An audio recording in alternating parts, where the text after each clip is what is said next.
Let's talk to Ladona Harvey now, the co-presenter of Arizona's Morning News on KTAR in Phoenix, Arizona. We had breaking news this morning.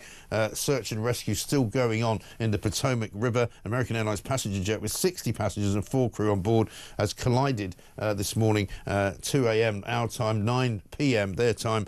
A Black Hawk helicopter collided with them over the Potomac River just as they were approaching Reagan Washington National Airport, just outside of Washington, D.C., and at least 19 bodies so far have been recovered following the crash, but there's feared that there could be as many as 64 passengers and crew on board the American Airlines plane, and 3 members of the Army in the Black Hawk helicopter as well. Donna, very good morning to you.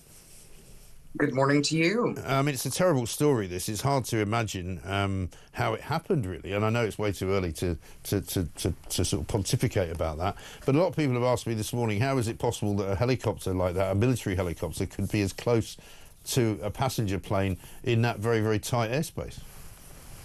Well, that is incredibly tight airspace. So, and a lot of Washington is a no-fly zone. So you know where the airplanes are going to be. The military helicopter is the one at this point that we have questions about.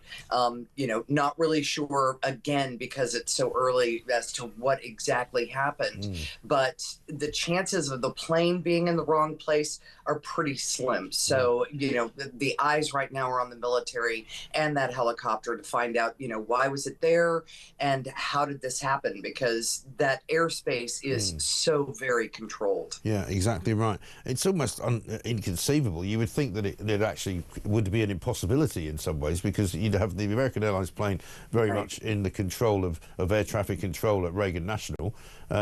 You would think they would have seen whatever was around them, Well, I mean, considering the time of night, I mean, you can see less from a cockpit than I think most people can think, or would think. Most of your eyesight actually comes from instrumentation. Right. So it looks like they were either taking off or coming in for a landing. That I'm not even sure about. We were told they were on approach to landing, having flown in from Wichita, Kansas. Right. So if you're on approach, I mean, you are in a very defined airspace and a very defined air corridor doing what you're supposed to be doing. A helicopter coming out of nowhere, I mean, I don't even know how you would take evasive action, honestly. Right. Yeah, I mean, it's a shocking story, but as I say, it's a rescue operation now. I don't think they're going to find anybody alive, unfortunately, tragically. Let's talk just a little bit about Donald Trump as well, Ladonna, because there was this amazing story that happened at the weekend where he was deporting a lot of people to Colombia. He was on the 6th hole of a golf course. They refused to accept them. By the time he'd reached the 8th hole, they'd changed their minds. So let's have his explanation of what happened. For the first time in history, we're loading dangerous and illegal aliens into military aircraft and flying them back to the places from which they came. You probably read about Colombia 2 days ago. They said, no, we're not taking them. I said, we're going to take them. You're going to take them. You're going to like it, too. You're going to take them. I mean, he's really doing a lot of stuff that people thought he wouldn't be able to do.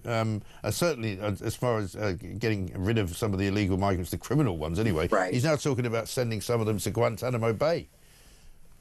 Yeah, that's another thing entirely. So the entire brouhaha with Colombia was because Colombia was not actually offended by the conditions on the flight to Colombia. They were offended on the part of somebody else. In some cases, the people who are being deported are being flown on military aircraft. Military aircraft are not terribly comfortable. I don't know if you've ever been on one. Yes. I sat on a bench once for 7 hours flying over Bosnia. Right, and that is not fun. I mean, it's not luxe seating on British Airways by any stretch. However, was anybody harmed? No, it was a flight out. So Colombia decided to dig in its heels, and it didn't last long. When you consider the incredible ability that the president has when it comes to the economy and when it comes to making decisions on, who our trading partners are going to be and what those tariffs are going to be. That's why he keeps mentioning tariffs. When they got into the tariff war, Colombia backed down pretty quickly. Right. That we weren't trying to deport anybody to Colombia that didn't come from Colombia. Right. Is the thing. These are your citizens that we are just sending back. We're sorry that you don't like that we're sending them back the way that we are. But first class accommodations, alas, were not possible at this time. Yeah.